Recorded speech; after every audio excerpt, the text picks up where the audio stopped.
We'll start the foundation pour right here in section A. Okay, mixer is ready.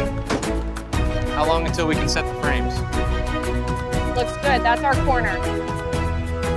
All right, 30 feet from here, right? Exactly. Let's get the line stretched. Go deeper on the left side, right there. All right, I see it.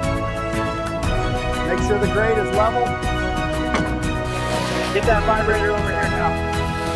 Okay, we are almost level on this end.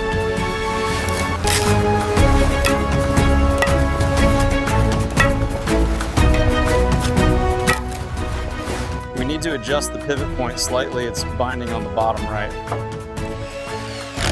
Okay, I'll use the shim.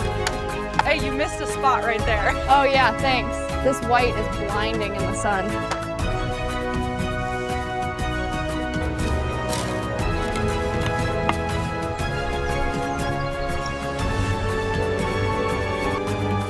We did good work here, gentlemen.